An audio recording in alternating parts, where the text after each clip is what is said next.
I never thought love could turn into a slow, quiet heartbreak that doesn't even come with screaming or tears. Just silence. That was me, silent, watching everything fall apart while pretending nothing was happening. When I first met Brian, he was everything I thought I'd been waiting for. He was kind, funny, and had this charm that could light up a whole room.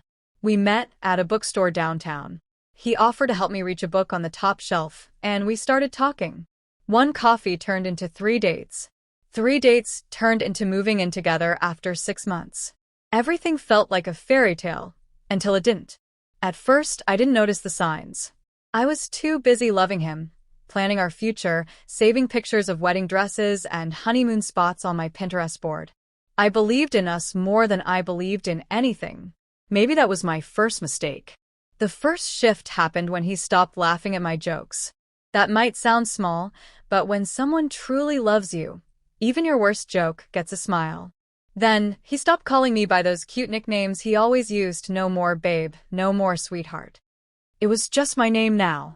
Cold and plain. I started to feel like a stranger in my own home. Still, I didn't cry. I thought maybe he was stressed. Maybe work was getting to him.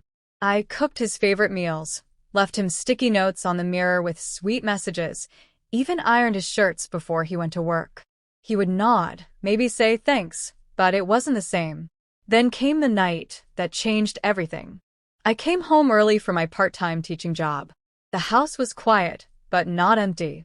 I heard voices, 2 of them. A woman's laugh echoed down the hallway. A laugh I recognized from somewhere, though I couldn't place it right away. I walked slowly toward the living room. And there she was. His ex sitting on our couch. In my blanket. Sipping from one of our mugs. Brian walked in from the kitchen holding a bowl of popcorn like it was just another movie night. When he saw me, he froze for a second, then smiled, actually smiled, and said, "Oh, hey, you're home early." I didn't cry. He looked at me like I was the one interrupting something. Then he introduced her like they were old friends just catching up. "You remember Madison, right? Remember?" Madison was the girl who dumped him 3 years ago after cheating on him with one of his coworkers. He cried on my shoulder over her, swore she'd broken him, and now here she was, in my house, in my space, like it was normal. I didn't scream. I didn't ask questions. I just nodded slowly and said, "Of course I remember Madison." I went to the bedroom, closed the door behind me, and sat on the bed. I felt like the walls were caving in. My heart beat so hard it echoed in my ears. But still, no tears. I wouldn't give them that. For days, she came around. Brian said she needed a place to crash. I said nothing. He thought my silence was forgiveness. He started acting normal again, smiling, even kissing my forehead like everything was fine. He had no idea I was planning to disappear from his life like we never existed. The days felt longer now. I went about my routines like a ghost. At work, I smiled at the kids, helped them with homework, even laughed a little. But at home, I was slowly packing up pieces of my life. One drawer at a time. One memory at a time. I changed the passwords to my personal accounts. I found a small apartment across town under a different name, used my middle name and mom's maiden name. Paid 3 months up front in cash. Quietly opened a new bank account and had my paycheck redirected. Brian didn't notice. One night, I walked into the living room to find them cuddled up on the couch. She had her head on his shoulder. He was running his fingers through her hair. He looked up at me and asked if I could grab them some wine. I smiled and said, "Of course."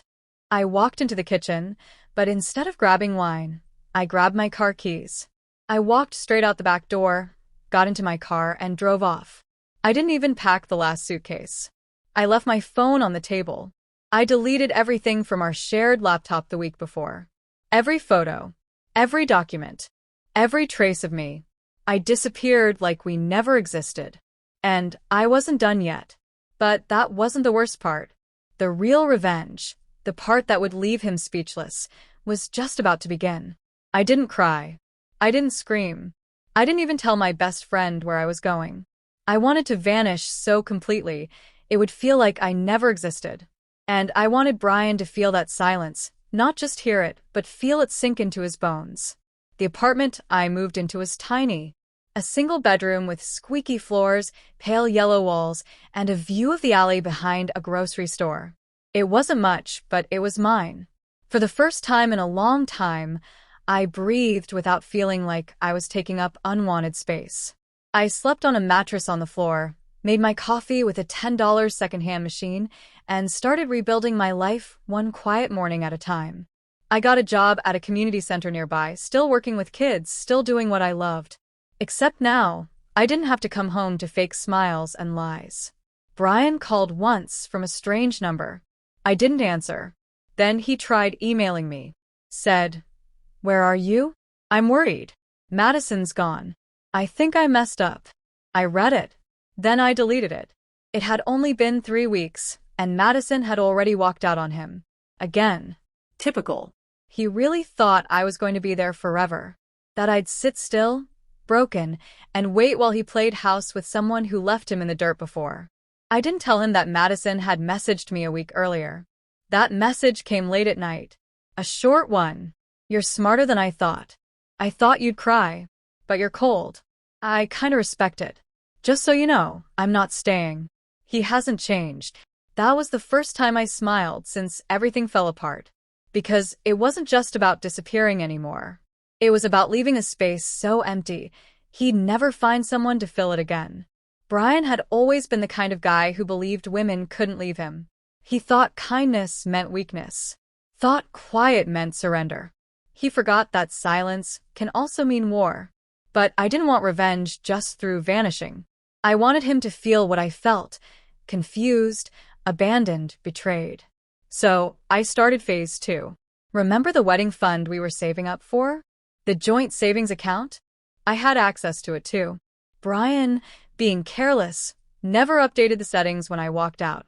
I didn't take a dime from it. Not yet. Instead, I transferred every dollar into a separate bank account with both our names still on it, same account, different bank. Then I set a timer. If he tried to touch that money, the bank would flag it for suspicious activity and freeze it immediately. He emailed again. This time angry. "What the hell is going on? The bank says there's a hold on our account. I need that money. Where are you?" No greeting. No kindness. Just demands. I didn't reply. I went on with my new life. I joined a yoga class. Started journaling again. I made new friends. None of them knew Brian existed. That was the best part. Nobody looked at me with pity. I was just Elle, the quiet woman who loved teaching kids and brought extra cookies to work. And I was happy. But the best part was still coming. Brian showed up at my old workplace. I heard about it from my former coworker, Jenny. She texted me, "Girl, your ex showed up asking if anyone's seen you.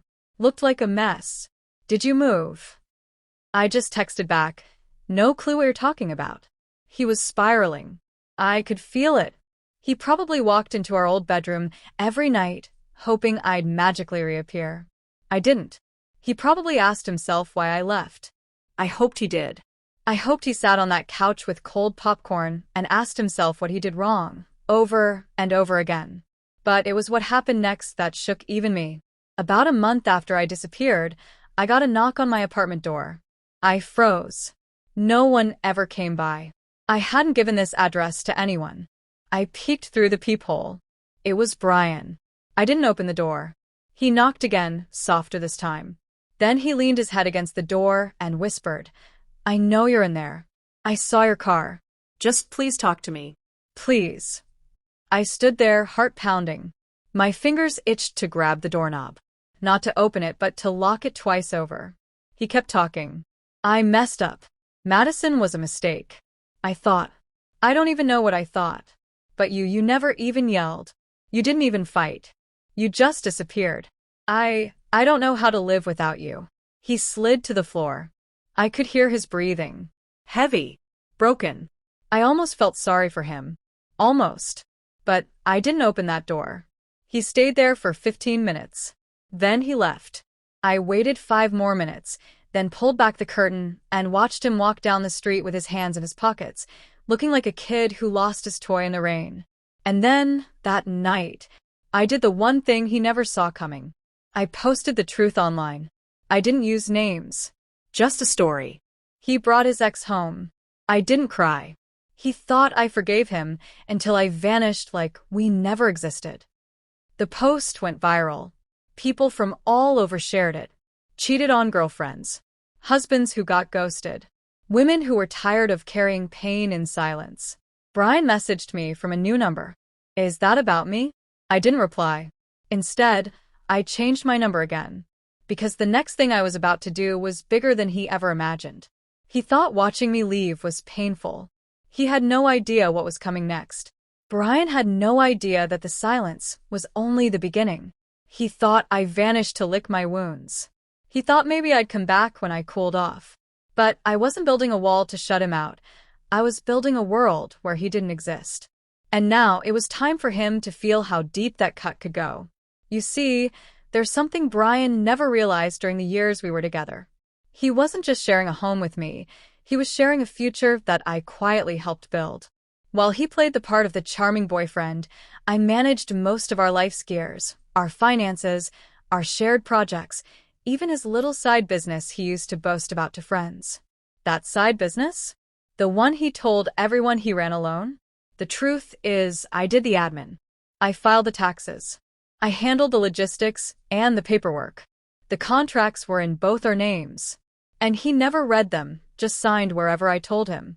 It wasn't out of dishonesty. Back then, I believed in us. I was just being supportive. But now?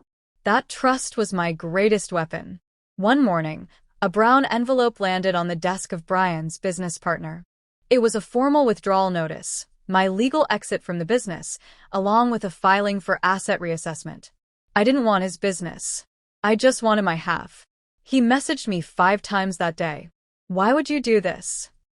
We built this together. I'll go broke. I didn't respond. Instead, I forwarded the necessary legal documents to his accountant, followed by proof of all the uncredited work I'd done, the spreadsheets, the contracts, the emails sent from my address. That same week, a lawyer called him. Not mine. His.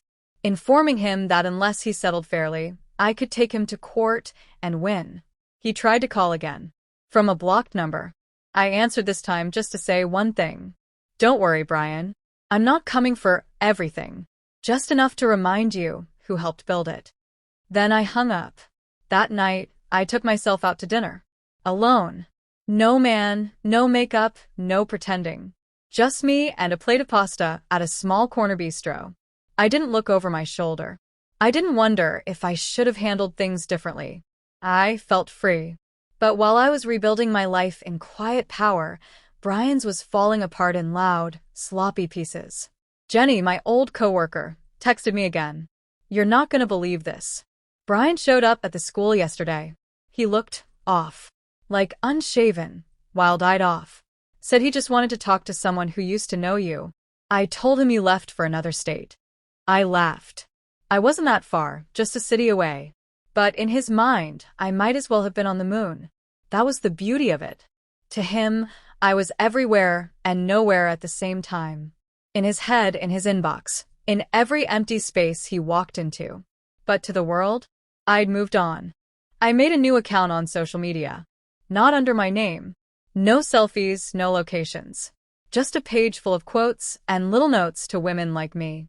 You don't have to scream to be heard. Vanish in silence. Let them feel your absence louder than your pain. Those words caught on. The page grew. Thousands of women started commenting, following, sharing. Brian saw one of my posts. I know because he left a comment under a fake account. So you're proud of disappearing?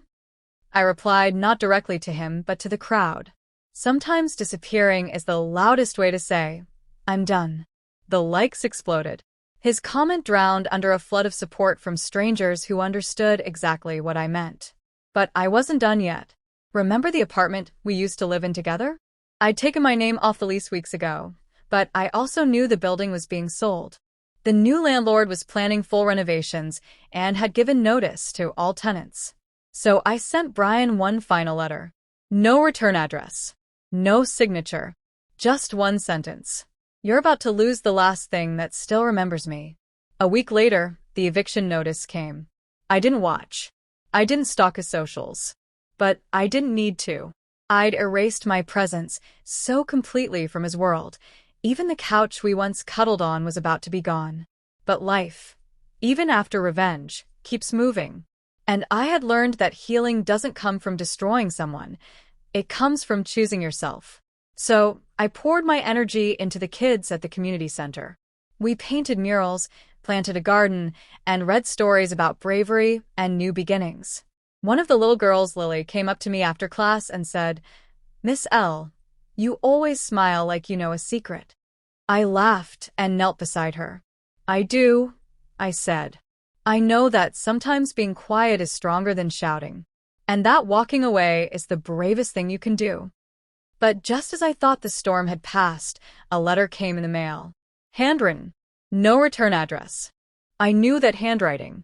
It was Brian. "You win. I don't know how you did it, but you win. If I could go back, I'd do it all differently. But I guess you knew that already. I don't hate you. I just miss you. Everything's gone now. I get it. You were the real thing, and I threw it away. I just wish you'd left a goodbye." I folded the letter slowly and placed it in the drawer. Because I had left a goodbye. He just never listened. But what Brian didn't know, what no one knew, was that I still had one more surprise waiting for him. One final twist that would change everything. The final twist wasn't about revenge. It wasn't about money or pain, or even the satisfaction of seeing Brian crumble. No, this last piece was about legacy, mine. It was about reclaiming my story, not just erasing him from it. The truth is, I was never planning on staying silent forever. Not after everything I'd learned. Brian had taken a part of me, the soft, hopeful, romantic part, and stomped on it with muddy shoes. But he also gave me something I never expected, a voice, a fire, and the courage to never let anyone make me feel small again. That anonymous page I'd started online? It was growing faster than I ever imagined. Women from all over the country were sharing their own stories. Stories of betrayal, of healing, of vanishing like smoke when they were no longer valued. But they didn't want to disappear anymore. They wanted to rise. And so I gave them a stage. I published a book. Not a bitter tell-all. Not a memoir laced with venom. A quiet, beautiful, powerful collection of essays, poems, and thoughts on walking away. On choosing peace over chaos. I called it The Quiet Exit. Every word was for women like me. Every chapter a hand reaching out to someone stuck in silence. And I didn't use my real name. I published it under the same name as my social media account, The Vanishing Girl. It went viral. Interviews came. Podcast requests. Bookstore signings. Readers sending letters with tear stains on the pages. One of those letters changed everything. It came in a plain, white envelope. No return address, again. Inside, just one typed page. "I saw your book on my sister's table. She bought it after leaving a man who treated her the way I treated you. I read it. Every word. I knew it was you even before I saw the quote on page 47. Sometimes disappearing is the loudest way to say, I'm done. I know I don't deserve your forgiveness. I know it's too late. But if nothing else, I'm proud of you. Brian." I stared at that letter for a long time. Not because it made me emotional, but because it confirmed everything I'd hoped for. He finally understood. He finally saw me, not the girl who loved him blindly, but the woman who rose from the silence like a wave and chose herself. Still, I didn't reply. Some chapters end without a response. Some goodbyes don't come with a bow. Months later, I walked past the old coffee shop where we'd had our first date. It looked smaller now, like all memories do when you've grown bigger than them. A young couple sat at the window table, laughing over iced lattes. He reached out to fix her hair. She blushed. I smiled and kept walking. My phone buzzed in my pocket. It was a message from the publishing house. "Congrats, Sel. The Quiet Exit just got picked for a nationwide campaign on healing after heartbreak. Big launch next month. Let's talk press schedule." I typed back one word. Ready. Because I was. I was ready for the world to know my name again. Not the girl who vanished, but the woman who returned stronger. Brian thought I forgave him because I didn't cry. He thought I moved on because I packed up and left. What he didn't know is that I didn't just move on. I became someone he couldn't reach. Someone he couldn't break again. Someone who walked away so quietly, but left behind a storm in her place. And that, right there, was the sweetest revenge of all.